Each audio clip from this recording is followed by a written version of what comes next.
do ta kishin shumë të vështirë të vazhdonin të mbronin. Pra, ajo që më shqetëson mua dhe besoj shqetëson gjithë publikun, është fakti se Irena me 3 mbiemra është kthyer në një normë nga vetë sistemi i drejtësisë dhe nëse KLG-ja sot do merrte masa ndaj kësaj gjyqtareje, do ishin masa që në fakt do të merren nga vetë personi që e ka ndërtuar këtë gjyqtare ndaj Edi Ramës, sepse u përzgjoh si e tillë, siç e thatë dhe ju, komisioneri publik ka bërë një ankimim të jashtëzakonshëm dhe u hoq dorë një ditë përpara vendimit të KPA-s që u la në sistem kjo gjyqtare, ndërkohë që jo vetëm kishte probleme të rënda me pasurinë, por ajo çfarë ishte më rëndësishme, në 4 raste nuk kishte plotësuar formularin e dekriminalizimit ose formularin e vetë deklarimit si quhet,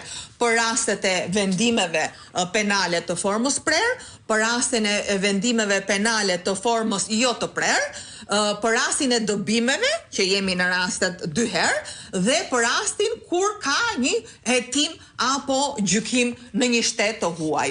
Pra, në të 4 këto raste... E janë të dënueshme këto raste? Patjetër, sepse në rastet më minimaliste se Irena me 3 mbiemra, institucionet e drejtësisë kanë vendosur ndryshe.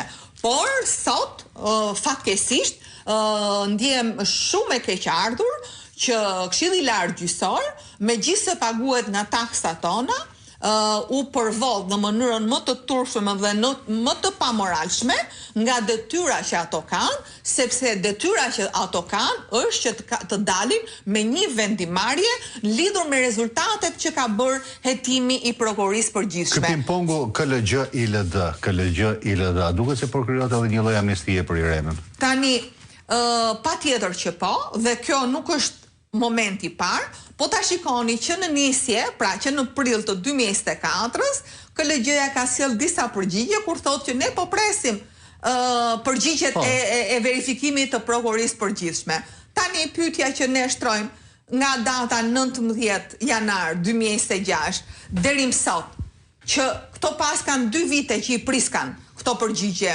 Tani që erdhën përgjigjet, pse këto nuk zbatuan detyrën, ligjin dhe kushtetutën, por kanë dhënë mbadje nuk është as vendimarrje. Ka dhe një problem të rëndë që unë dua ta citoj në këtë emision të nderuar, se kryetari i KLG-s, zoti Ilir Rusi, ka tagrin edhe të kryetarit të komisionit të karrierës. Çka do të thotë që ka qenë një nga 5 personat që ka bërë relacionin në raport me Irena Gjokën, Shpanta Maneku, por fatkeqësisht, në fakt, siç e thash, ndjem shumë e keqardhur, që është i njëjti antar i KLG-s, që ka dhe cilësinë e kryetarit, i cili në fakt sot ka vendosur kundra relacionit që është dhe vetë pjesë e këtij komisioni. Pra, dukshëm, sepse nëse do të votonte pro, si 4 antarët e tjerë, do kishim një vendimarrje pa vendim, sepse do ishin ndarë votat 5 me 5.